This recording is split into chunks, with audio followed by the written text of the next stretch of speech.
So guys welcome back to the channel. आज हम बात करेंगे पाकिस्तान की तरफ से इंडिया पे हुए सबसे बड़े अटैक के बारे में, जो कि है मुंबई अटैक, जिसे हम 26/11 अटैक के नाम से जानते हैं।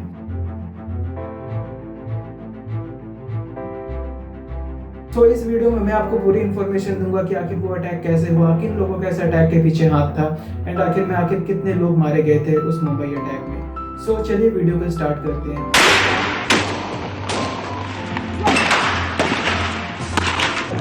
पुलिस के बहने भाग रहे हैं पुलिस की गाड़ी में। Never sleeps comes grinding to a halt.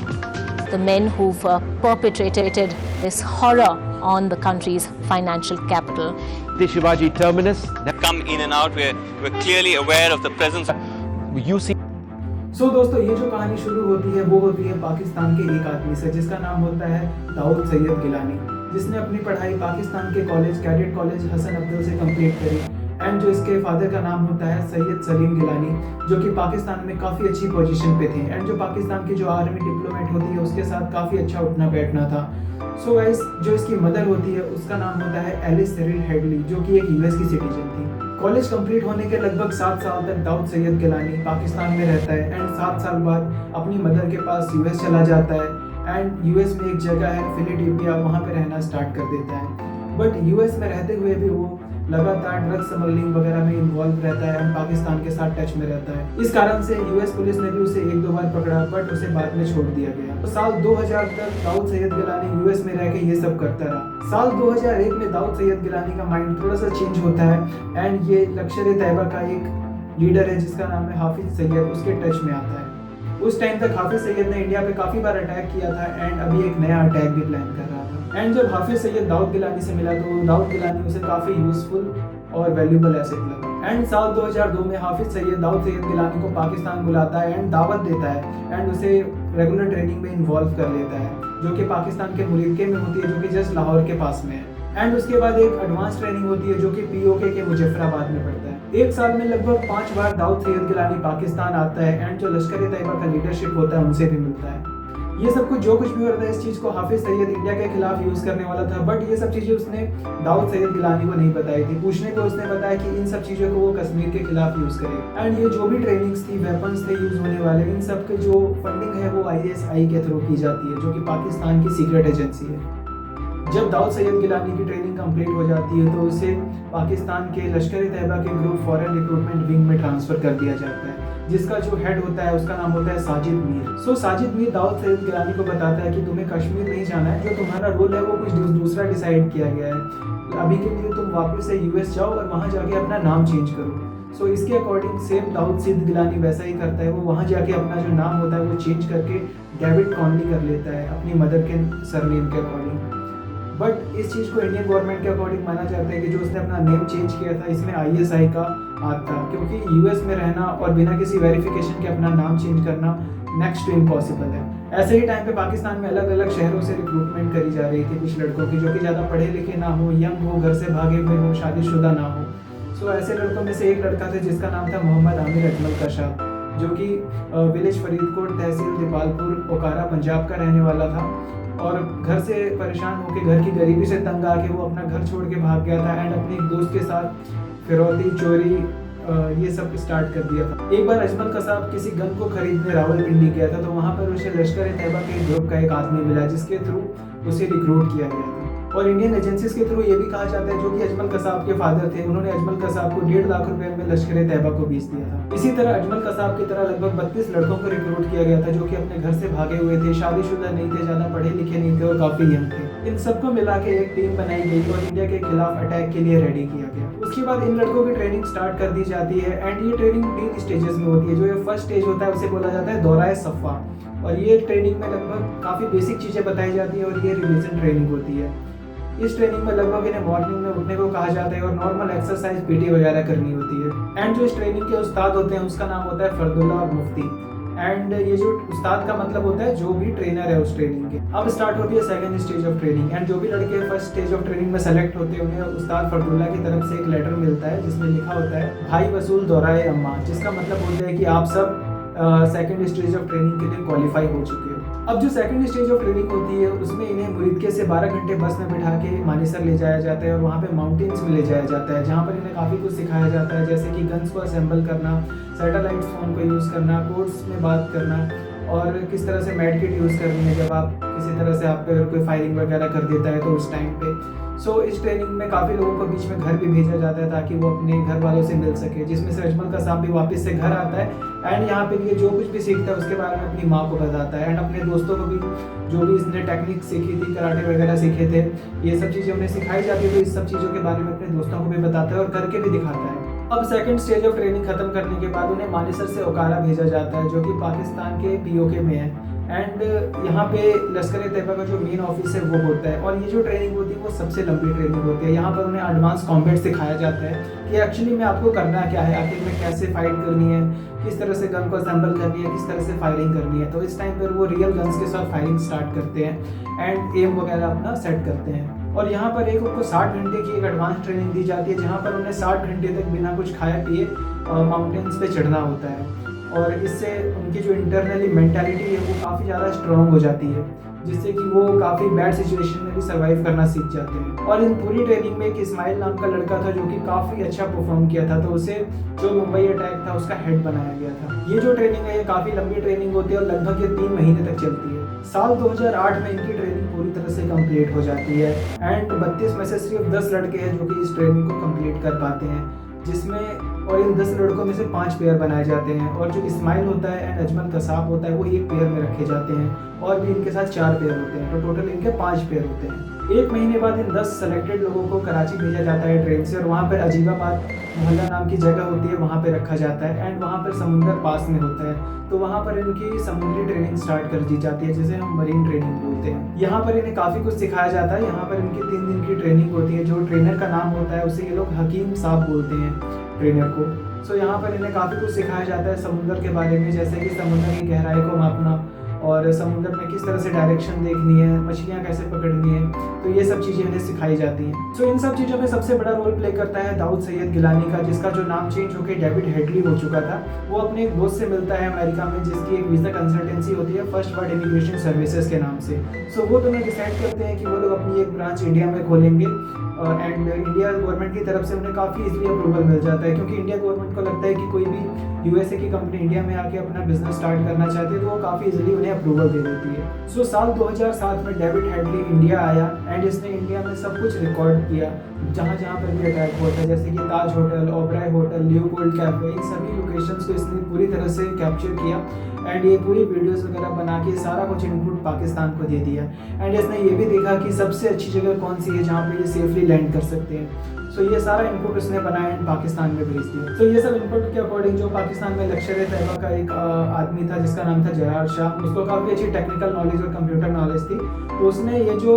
जितने पर इनपुट था इन सब की एक पीपीटी बनाई एंड ये पीपीटी के अकॉर्डिंग उसने जितने भी 10 लोग थे इन सबको पूरा रोड मैप समझाया कि इन्हें कहाँ पे जाना है, कहाँ पे अटैक करना है, सबसे ज़्यादा भीड़ कहाँ पर है, कहाँ से जाना आसान होगा, ये सब कुछ उन्हें बहुत अच्छी तरह से समझा दिया। अब इन्होंने पूरा प्लान रेडी कर लिया था कि आखिर ये लोग कहाँ पे अटैक करने वाले हैं, कहाँ पे ये सबसे पहले जाएंगे, कहाँ पे सबसे ज़्यादा भीड़ मिलेगी। तो अब ये सब करने के बाद अब सिर्फ इंतजार कर रहे थे ये लोग कि आखिर इन लोगों को किस दिन की डेट दी जाएगी इंडिया और मुंबई में अटैक करने के लिए। सो जो इनका मेन लीडर होता है उसका नाम होता है जाकिर उर रहमान। वो आके बोलता है कि 27 सितंबर को रोजा है तो इस दिन की डेट फाइनल की गई है। बट इंडियन एजेंसीज होती हैं, इन्हें इंटर मिल जाती है कि 27 सितंबर को कोई अटैक होने वाला है इंडिया के ऊपर मुंबई में। सो वो लोग क्या करते हैं कि वो लोग हर जगह रेड मारना स्टार्ट कर देते हैं और दिल्ली और मुंबई को रेड अलर्ट कर देते हैं, मतलब कि सिक्योरिटी काफ़ी ज़्यादा बढ़ा देते हैं। तो जो जाकिर उर रहमान होता है वो इस चीज़ को कैंसिल कर देते हैं कि 27 को हम कैंसिल कर रहे हैं और नेक्स्ट डेट का इंतजार करना है। सो सभी 10 लड़के जो होते हैं जिनको रेडी किया जाता है अटैक के लिए वो सब अब नेक्स्ट डेट का इंतजार करने लगते हैं। और अटैक की डेट कैंसिल करने के बाद ये लोग इंतजार कर रहे होते हैं नई डेट आने का। सो 21 नवंबर को जाकिर उर रहमान लखवी वापस आता है एंड इन्हें कंफर्म करते हैं कि जो अटैक की डेट कंफर्म की गई है वो की गई है 26 नवंबर की। सो 26 नवंबर को ये लोग अटैक करने वाले हैं। उसके बाद जो अगले ही दिन सुबह 7 बजे जाकिर उर रहमान लखवी उन 10 लड़कों को लेकर समुद्र के किनारे पे पहुंच जाता है और समुद्र के किनारे पे पहुंचने के बाद काफ़ी उन्हें एसेट्स देता है, जैसे ये हाथ में बांधने वाला कलावा देता है जो कि हिंदूज पहनते हैं मोस्टली,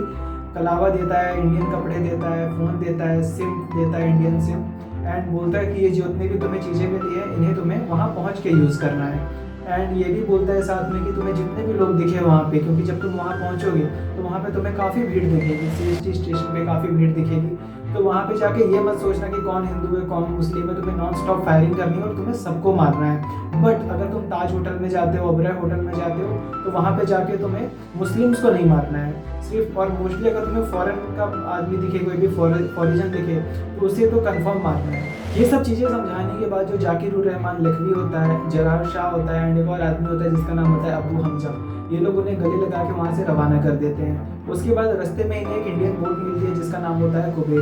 आखिर 2.5 घंटे से 3 घंटे तक बोट ड्राइव करने के बाद उन्हें वो इंडियन बोट दिखती है, एंड वो लोग कोशिश करते हैं उस बोट से हेल्प मांगने का। सो बोट के पास जाके बोलते हैं कि जो उनकी जो बोट की जो मोटर है उसकी बेल्ट है वो टूट चुकी है, जिस कारण से जो बोट का फिशरमैन होता है वो बोट को रोक देता है। जैसे ही वो लोग बोट को रोकते हैं तो ये 10 लोग जाके उस बोट पे कब्जा कर लेते हैं। अब बोट में लगभग 4 लोग सवार होते हैं, जिसमें से 3 को ये मार देते हैं एंड 1 को जिंदा रखते हैं ताकि वो भी डायरेक्शन वगैरह बता पाए। अब कहा जाता है कि जो कि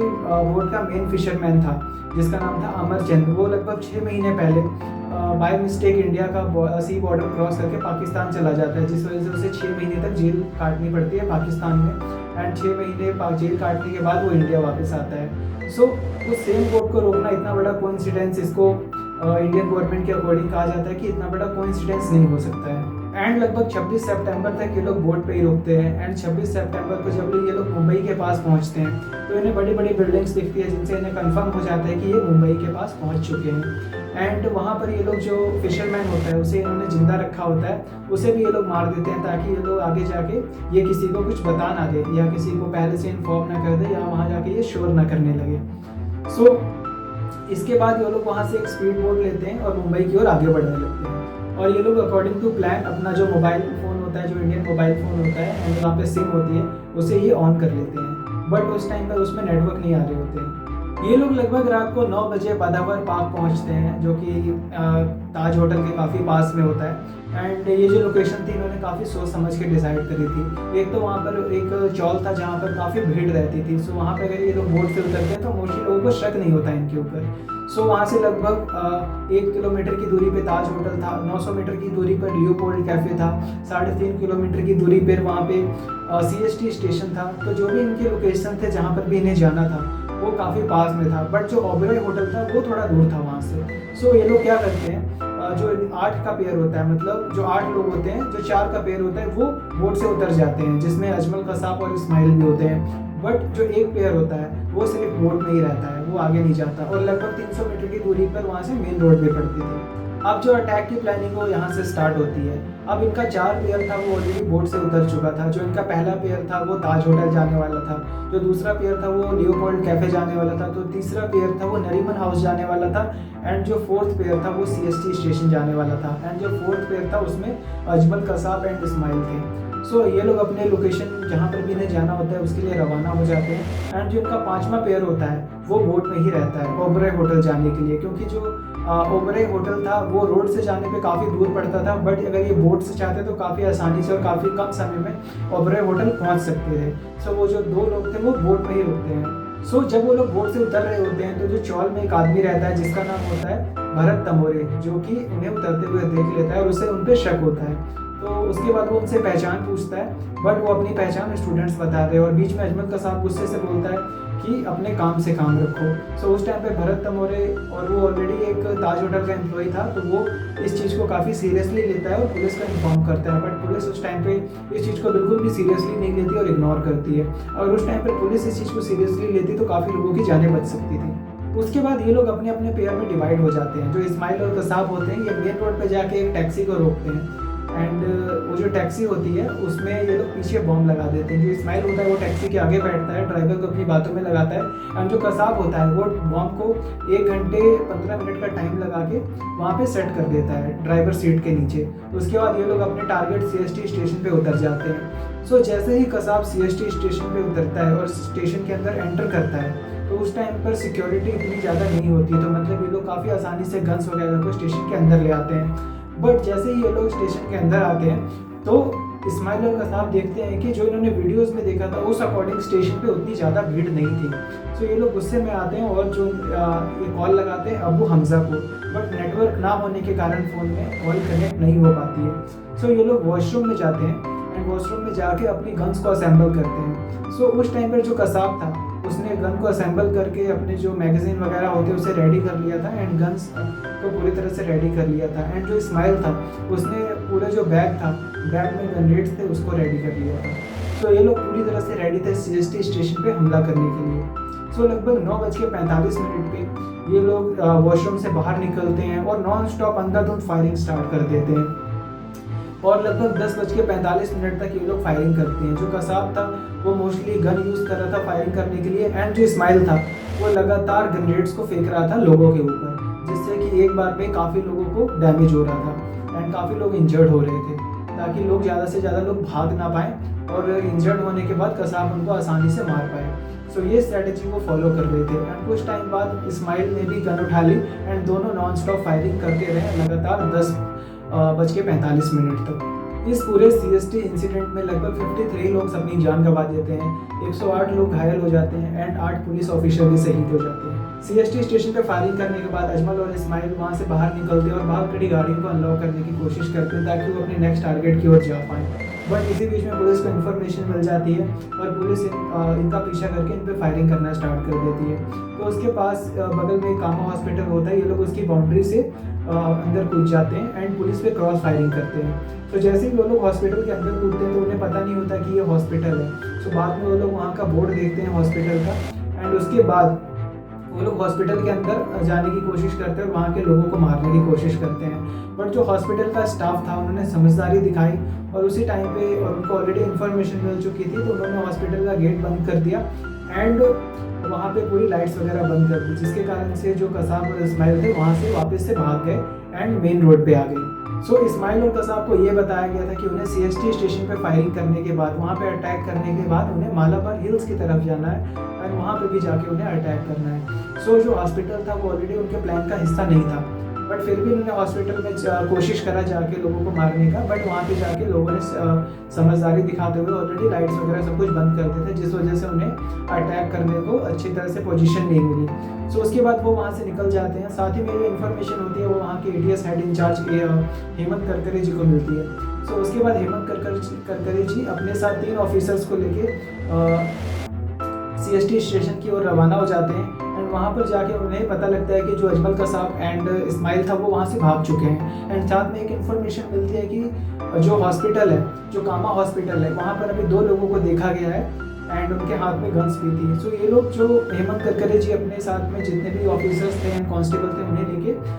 कामा हॉस्पिटल की तरफ जाते हैं। सो जैसे ये लोग कामा हॉस्पिटल की तरफ जा रहे होते हैं, कसाब और इस्माइल इन्हें देख लेते हैं एंड इन्हें देख के झाड़ियों में छुप जाते हैं। तो जैसे ही इनकी जो गाड़ी है वो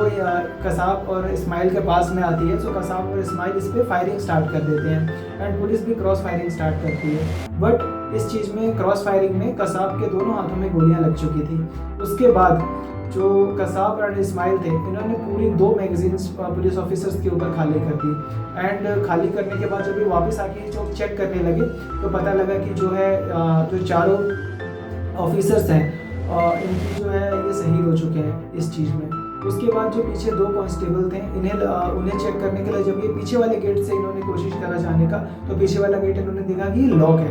तो उन्होंने पीछे वाले को कंफर्म नहीं किया। बट जो पीछे कांस्टेबल था उसमें से एक कांस्टेबल जिंदा थे। सो एंड दोनों कांस्टेबल एक्चुअली जिंदा थे और एक के शोल्डर में गोली लग गई थी। उसके बाद जो कसाब है एंड इस्माइल है ये ऑलरेडी गाड़ी ढूंढ रहे थे, तो इन्होंने क्या किया, जो भी शहीद हुए थे ऑफिसर्स उन्हें इन्होंने गाड़ी से उतारा और खुद ये लोग गाड़ी ड्राइव करने लग गए। तो जब ये लोग गाड़ी ड्राइव कर रहे थे और आगे जा रहे थे अपने टारगेट की तरफ, मालाबार हिल्स की तरफ, सो रास्ते में इन्हें एक स्कॉडा कार दिखती है। सो स्कॉडा कार को ये लोग रोकने की कोशिश करते हैं। इस बीच में ही जो पीछे 2 कांस्टेबल्स होते हैं वो जिंदा होते हैं, तो उसमें से एक का फ़ोन रिंग होना स्टार्ट हो जाता है अपडेट पूछने के लिए। तो जैसे ही फ़ोन रिंग होता है तो कसाब पीछे मुड़ के फायरिंग स्टार्ट कर देते हैं दोबारा से। जो पीछे कांस्टेबल जिंदा बचे होते हैं उनका नाम होता है अरुण यादव एंड जब वो स्कॉडा कार को रोकने की कोशिश करते हैं तो उस टाइम पे जो अरुण यादव होते हैं वो पुलिस स्टेशन में इन्फॉर्म कर देते हैं कि यहाँ पर जो इन्होंने स्कॉडा कार को रोका है एंड अभी वो स्कॉडा कार से आगे जा रहे हैं। सो स्कॉडा कार में एक फैमिली होती है, बट जल्दीबाजी में जो अजमल कसाब एंड इस्माइल होते हैं वो उस फैमिली को मारना भूल जाते हैं, मतलब वो फैमिली बच जाती है। उसके बाद जब ये लोग स्क्वाडा कार से आगे जा रहे होते हैं तो जो इन्फॉर्मेशन अरुण यादव जो कि कांस्टेबल जिंदा बच गए थे उन्होंने प्रोवाइड करी थी पुलिस स्टेशन में, तो उसके अकॉर्डिंग पुलिस स्टेशन की तरफ से आगे जाके पूरी तरह से नाकाबंदी कर दी जाती है और बैरिकेड लगा दिए जाते हैं, और ऐसे बैरिकेड लगाए जाते हैं जिसे तोड़ना बहुत ज़्यादा मुश्किल था। तो जब आगे अजमल कसाब और इस्माइल जा रहे होते हैं तो उसके बाद जब वो लोग बैरिकेड देखते हैं तो बैरिकेड देखने के बाद जो कसाब होता है वो सब बगल पे बैठा होता है एंड इस्माइल गाड़ी को ड्राइव कर रहा होता है, तो वो डिवाइडर के थ्रू सोचता है कि वो डिवाइडर के थ्रू गाड़ी को जंप करवा के दूसरी रोड से निकल जाएगा, बट वो जब डिवाइडर के थ्रू गाड़ी चढ़ाता है तो गाड़ी का जो आगे वाला टायर है वो डिवाइडर के ऊपर फंस जाता है। तो उसके बाद पुलिस जब ये चीज़ देखती है कि ये लोग भागने की कोशिश कर रहे हैं तो पुलिस उन पर फायरिंग शुरू कर देती है एंड एक जो बुलेट होती है वो इस्माइल के कान के पास लगती है एंड जिससे कि इस्माइल काफ़ी ज़्यादा घायल हो जाता है। एंड उसके बाद इनकी तरफ से गोलियां आना बंद हो जाती है, मतलब जो इस्माइल और अजमल कसाब है ये गोलियां चलाना बंद कर देते हैं, जिस वजह से जो पुलिस का एक कांस्टेबल है जिसका नाम होता है तुकाराम ओम्बले, वो जाके चेक करते हैं कि ये लोग मतलब जिंदा हैं या गोलियों के कारण मर चुके हैं। तो जैसे ही तुकाराम ओम्बले आगे जाते हैं गाड़ी के पास पहुंचते हैं एंड कसाब के पास जाते हैं वही चेक करने, तो कसाब उन पर नॉन स्टॉप फायरिंग शुरू कर देता है। इस बीच में जो तुकाराम ओम्बले जी होते हैं उन्हें लगभग 5 से 6 गोलियां उनके चेस्ट पे या पूरी बॉडी पे उनके 5 से 6 गोलियां लग जाती हैं, जिनसे कि उनकी बॉडी पूरी छन्नी कर देता है कसाब। बट फिर भी तुकाराम ओम्बले जी कसाब को जिंदा पकड़ने में कामयाब होते हैं एंड उसका जो पूरा व्यू होता है, जो गन पॉइंट होता है, उसे ब्लॉक कर देते हैं, जिस वजह से जो बाकी के पुलिस वाले होते हैं वो जाके कसाब को पकड़ लेते हैं। उसके बाद जो इस्माइल होता है एंड कसाब होता है उसे हॉस्पिटल भेजा जाता है, और हॉस्पिटल भेजने के बीच में जो इस्माइल होता है वो मर जाता है, बट जो कसाब होता है वो जिंदा बच जाता है। एंड जो टैक्सी थी जिसमें कसाब और इस्माइल CST स्टेशन के लिए रवाना हुए थे, उतनी ही देर में 1.5 घंटे के बाद वो टैक्सी ब्लास्ट हो जाती है, जिसमें लगभग 2 लोग मर जाते हैं एंड काफ़ी लोग इंजर्ड भी हो जाते हैं ब्लास्ट की वजह से। अब जो इनका सेकंड पीरियड था जिसमें शोहेब और नाजिर थे, इन्हें कहा जाता है कि तुम्हें लियोपोल्ड कैफ़े जाना है एंड लियोपोल्ड कैफ़े में अटैक करने के बाद तुम्हें ताज होटल जाना है। एंड ये लोग सेम पैटर्न फॉलो करते हैं, ये लोग टैक्सी को रोकते हैं एंड ड्राइवर को बातों में लगा के ड्राइवर सीट के नीचे बॉम्ब प्लांट कर देते हैं लगभग 1 घंटे का टाइमर सेट करने के बाद। और जैसे ये लोग लियोपोल्ड कैफ़े उतरते हैं तो आगे जाके कुछ समय बाद टैक्सी में ब्लास्ट होता है, जिसमें 3 लोग मर जाते हैं, एक ड्राइवर और 2 पैसेंजर, और 19 लोग इंजर्ड हो जाते हैं। तो उसके बाद ये लोग जाते हैं लियोपोल्ड कैफ़े में, वहाँ पे जाके अंधाधुंध फायरिंग स्टार्ट कर देते हैं, जिसमें लगभग 11 लोगों की जान चली जाती है और लगभग 53 लोग इंजर्ड हो जाते हैं। सो उसके बाद अटैक करने के बाद लियोपोल्ड कैफ़े में ये लोग रवाना होते हैं ताज होटल की तरफ। अब ये जो आतंकियों का तीसरा ग्रुप होता है जिसमें कि जावेद और हाफिज नाम के 2 आतंकी होते हैं, ये लोग टैक्सी पकड़ के ताज होटल की तरफ रवाना हो जाते हैं एंड ताज होटल पहुंचते ये लोग एंट्रेंस से एंटर करते हैं एंड ये लोग भीड़ को देखते हुए फायरिंग स्टार्ट कर देते हैं। उस टाइम पर गौतम अडानी उस होटल में रुके हुए थे एंड दुबई पोर्ट के CEO मोहम्मद शराफ के साथ डिनर कर रहे थे एंड ये रिसेप्शन पे बिल पे करने जा रहे होते हैं उस टाइम पे, बट इनका जो एसोसिएट होता है वो इन्हें बताता है कि सर अभी आपको सेकंड राउंड ऑफ मीटिंग भी करनी है, तो वो रिसेप्शन पे बिल पे करने की बजाय बिजनेस कॉन्फ्रेंस रूम की तरफ चले जाते हैं। तो उस टाइम पे पूरे ताज होटल में पता लग चुका होता है कि ताज होटल पे अटैक हो चुका है। तो जो गौतम अडानी की टीम होती है वो उन्हें कवर देके किचन की तरफ ले जाती है। किचन में एक इमरजेंसी एग्जिट होता है जो कि बेसमेंट की तरफ जाता है, तो उस इमरजेंसी एग्जिट के थ्रू गौतम अडानी जी को रेस्क्यू कर लिया जाता है। इसके बाद जावेद और जो हाफिज होते हैं ये लोग स्टेयर्स के थ्रू फायरिंग करते हुए 5th फ्लोर पे जाते हैं एंड 5th फ्लोर पे बिजनेस सेंटर होता है एंड ये लोग चेक कर रहे होते हैं कि काश उन्हें इंडिया का कोई बड़ा बिजनेसमैन मिल जाए जिसे ये होस्टेज बना के इंडियन गवर्नमेंट के साथ कुछ नेगोशिएशन कर पाए, बट 5वें फ्लोर पे इन्हें कोई भी नहीं मिलता। उसके बाद ये लोग 6th फ्लोर पे जाते हैं एंड 6th फ्लोर पे लोग ट्राई करते हैं किसी रूम को ओपन करने का, बट कोई भी रूम ओपन नहीं होता है, सभी रूम लॉक होते हैं क्योंकि पूरे ताज होटल में ऑलरेडी पता लग चुका होता है कि ये होटल पे अटैक हो चुका है। तो ये लोग ट्राई करते हैं रूम नंबर 520 को ओपन करने का एंड वो रूम ऑलरेडी लॉक होता है। उस रूम में इंडियन कॉर्पोरेशन बैंक के चेयरमैन KR रामामूर्ति जी रुके हुए होते हैं एंड वो रूम को लॉक कर लेते हैं, बट जो आतंकी होते हैं ये लोग वेपन की हेल्प से डोर को लॉक को तोड़ देते हैं, डोर ओपन कर लेते हैं। जो KR रामामूर्ति जी हैं ये उसके बाद वॉशरूम में चले जाते हैं, वहाँ पे जाके भी गेट लॉक कर लेते हैं, बट ये जो आतंकी होते हैं ये लॉक पे फिर से ये वेपन की हेल्प से वो बाथरूम का लॉक भी तोड़ देते हैं एंड उसके बाद ये KR रामामूर्ति को उनके कपड़े से बांध देते हैं उसके बाद जो शोहेल और नाजिर होते हैं जिन्होंने लियोपोल्ड कैफे पे अटैक किया था, ये लोग भी ताज होटल पहुंच जाते हैं एंड ताज होटल पहुंचते ये लोग जो स्विमिंग पूल एरिया है वहाँ पे फायरिंग स्टार्ट कर देते हैं एंड 4 लोगों को पकड़ के उन्हें होस्टेज बना के रूम नंबर 520 में ले आते हैं एंड ये लोग लगातार उनकी आईडीज चेक कर रहे होते हैं ताकि उनको कोई वीआईपी मिल जाए या कोई बड़ा बिजनेसमैन मिल जाए जिसे पकड़ के ये इंडियन गवर्नमेंट के साथ नेगोशिएशन कर पाए। ये लोग एक टाइम पे लगातार एक इंसान को कॉल करने का ट्राई कर रहे थे जिसको ये चाचा के नाम से जानते हैं। उसके बाद ये लोग रूम नंबर 520 में आग लगाने का ट्राई करते हैं, जो कर्टेन्स होते हैं, जो भी कुशन्स वगैरह होते हैं, उन सब में आग लगाने का ट्राई करते हैं एंड पूरे रूम में स्मोक हो जाता है, पूरा धुआं हो जाता है एंड जितने भी होस्टेज हैं जिनको इन्होंने पकड़ के रखा था उन सबको वहीं पे छोड़ के ये लोग विंडो से बाहर कूद जाते हैं एंड इस पूरे इंसिडेंट में लगभग 30 से ज़्यादा लोगों की जान चली जाती है ताज होटल में। अब जो इनका चौथा पेयर होता है जिसमें कि इमरान बाबर और नासिर होते हैं, ये लोग नरीमन हाउस तक पैदल ही पहुंच जाते हैं। रास्ते में इन्हें एक एक्सप्रेस पेट्रोल पंप दिखता है, वहाँ पे एक बम प्लांट कर देते हैं एंड एक और बम प्लांट करते हैं जो कि नरीमन हाउस की कार पार्किंग में करते हैं। इजराइल के प्रीस्ट गैरिबल हॉल्सबर्ग उस टाइम पे अपनी वाइफ और 2 बच्चों के साथ नरीमन हाउस में परमानेंट रहते थे एंड उस टाइम पे उनके कुछ गेस्ट आ रखे थे। सो ये लोग जाते हैं बट ये लोग वहाँ पे किसी को भी उस टाइम पे मारते नहीं है। जो आसपास की बिल्डिंग्स होती हैं वहाँ पे ये लोग ग्रेनेड्स फेंकते हैं एंड फायरिंग करते हैं जिस कारण से काफ़ी लोगों की जान चली जाती है एंड ये लोग ट्राई करते हैं इंडियन गवर्नमेंट को बार बार कांटेक्ट करने का बट ये लोग कांटेक्ट नहीं कर पाते। तो ये लोग गुस्से में आके लगभग 9 लोगों की जान ले लेते हैं नरीमन हाउस के अंदर। अब जो इनका 5वां प्लेयर था जिसमें फहद उल्ला और अब्दुल रहमान थे, ये लोग जो कि बोट से नहीं उतरे थे, ये लोग बोट के थ्रू ही ओबराय होटल की तरफ जा रहे थे एंड ये लोग बिल्कुल टाइम पे ओबराय होटल पहुंच जाते हैं एंड एंट्रेंस से घुसते ये लोग फायरिंग स्टार्ट कर देते हैं एंड वहाँ पर एक बगल में ओबराय होटल का खुद का रेस्टोरेंट होता है जहाँ पे 50 से 60 लोग उस टाइम पे डिनर कर रहे होते हैं। सो ये लोग कोशिश करते हैं वहाँ पे जाने की बट जो फायरिंग की आवाज़ सुन के जो रेस्टोरेंट का स्टाफ होता है वो लोग गेट को लॉक कर लेते हैं एंड एंट्रेंस को बंद कर देते हैं बट ये लोग वेपन की हेल्प से बुलेट्स मार के उस एंट्रेंस को ओपन कर लेते हैं बट तब तक जितने भी लोग वहाँ पे डिनर कर रहे थे 50 से 60 लोग, वो लोग रेस्टोरेंट से बाहर भाग जाते हैं जिस कारण से उनकी जान बच जाती है। सो ये लोग फहद और अब्दुल रहमान वापस से होटल के अंदर जाते हैं एंड ये लोग नॉन स्टॉप फायरिंग स्टार्ट कर देते हैं जिस कारण से लगभग 35 लोग ओबराय होटल के अंदर अपनी जान गंवा देते हैं। अब जो पुलिस होती है उनका सारा ध्यान सिर्फ 3 लोकेशंस पर होता है, नरीमन हाउस, ओबराय होटल, ताज होटल। जो आतंकियों का पहला पेयर था वो नरीमन हाउस में रुका होता है, दूसरा पेयर ओबराय होटल में रुका होता है, तीसरा पेयर जो होता है एंड चौथा पेयर होता है वो ताज होटल में होता है एंड जो 5वां पेयर होता है अजमल कसाब एंड इस्माइल ऑलरेडी मर चुका होता है एंड अजमल कसाब को जिंदा पकड़ लेते हैं। सो उस टाइम पर सिर्फ 10 आतंकियों ने पूरे मुंबई को कंट्रोल कर रखा था और पाकिस्तान की तरफ से जो इंडियन मीडिया है इनको ईमेल भेजी जा रही थी और उस ईमेल के थ्रू उन्हें मैनिपुलेट किया जा रहा था ताकि ऐसा लगे कि जो भी अटैक हुआ है इसमें मोस्टली इंडिया का ही हाथ है और इंडिया का कोई ग्रुप है जो कि कश्मीर के लिए ये सब कर रहा है। उसके बाद जो महाराष्ट्र गवर्नमेंट होती है वो सेंट्रल गवर्नमेंट से हेल्प मांगती है एंड उस टाइम पे सेंट्रल गवर्नमेंट की तरफ से लगभग 360 NSG कमांडोज को रेडी किया जाता है एंड मरीन कमांडोज का एक बेस जो कि मुंबई में होता है उन्हें भी इन्फॉर्म किया जाता है इस अटैक के बारे में।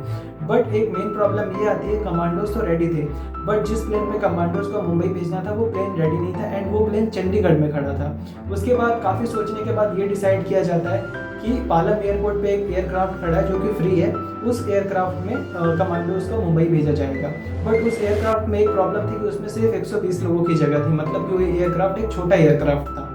ये सब डिसाइड करने में लगभग 2.5 से 3 घंटे का टाइम लग जाता है एंड लगभग 7 से 8 घंटे लग जाते हैं NSG कमांडोज को मुंबई पहुंचने में एंड 7-8 घंटे में ये लोग सिर्फ मुंबई एयरपोर्ट तक ही पहुंच पाते हैं। उसके बाद जो मरीन कमांडोज का ग्रुप होता है वो भी टारगेट तक पहुंच जाते हैं। अब जो हमारे इंडियन मीडिया है ये जो कुछ भी हो रहा था, जो भी प्रॉब्लम्स आ रही थी, कहाँ पे अटैक हो रहा था, हर चीज़ का लाइव टेलीकास्ट कर रही थी, जिनसे जो पाकिस्तान में बैठे लश्कर-ए-तैयबा का जो ग्रुप था जो इस सब चीज़ों को ऑपरेट कर रहा था उनकी काफ़ी ज़्यादा हेल्प हो रही थी। उन्हें सब पता लग रहा था कि कहाँ से कितने कमांडोज आ रहे हैं, कमांडोज की क्या प्लानिंग है, 360 की जगह सिर्फ 120 कमांडोज आ रही है। ये सारी इन्फॉर्मेशन लश्कर-ए-तैयबा ग्रुप को न्यूज़ के थ्रू मिल रही थी। अगर टेक्निकली देखा जाए तो जितने भी आतंकी थे उनके पास कमांडोज से ज़्यादा इन्फॉर्मेशन थी। उसके बाद जो अटैक हुआ था वो 26 तारीख को हुआ था, 26 नवंबर को एंड 27 नवंबर को सुबह 7 बजे जो कमांडोज का एक ग्रुप होता है वो नरीमन हाउस पहुंच जाता है एंड दोनों आतंकियों को एलिमिनेट कर देता है एंड सेम डे पर उस टाइम पे लगभग रात को 9 बजे जो दूसरा ग्रुप होता है कमांडोज का वो ओबराय होटल पहुंच जाता है और वहाँ पे जाके भी 2 आतंकियों को एलिमिनेट कर देता है एंड अगली सुबह 29 तारीख को सुबह 9 बजे लगभग कमांडोज का 2 ग्रुप ताज होटल में जाते हैं और उन चारों आतंकियों को एलिमिनेट कर देते हैं। हमारी तरफ से भी 2 ऑफिसर संदीप उन्नीकृष्णन एंड राहुल शिंदे शहीद हो जाते हैं आतंकियों से लड़ते लड़ते। सो गाइस, इस पूरे आतंकी हमले में लगभग 175 लोगों ने अपनी जान गंवाई एंड 300 से ज़्यादा लोग हैं जो कि मुंबई अटैक में घायल हुए थे। गोलियां लगने के कारण। सो गाइज, ये थी कहानी पूरे मुंबई अटैक की, जिसे हम 26/11 के नाम से जानते हैं। मैं आशा करता हूँ कि आपको इस वीडियो से ये जो आतंकी हमला हुआ था उसके बारे में इन्फॉर्मेशन मिली होगी। सो गाइज, अगर आप इस तरह की और भी इन्फॉर्मेशन वीडियो देखना चाहते हैं जिससे कि आपको नॉलेज हो कि इंडिया में क्या चल रहा है, तो इस चैनल को सब्सक्राइब कर ले। एंड अगर ये वीडियो पसंद आए तो इस वीडियो को लाइक कर दीजिएगा। मैं मिलता हूँ आपसे नेक्स्ट वीडियो में।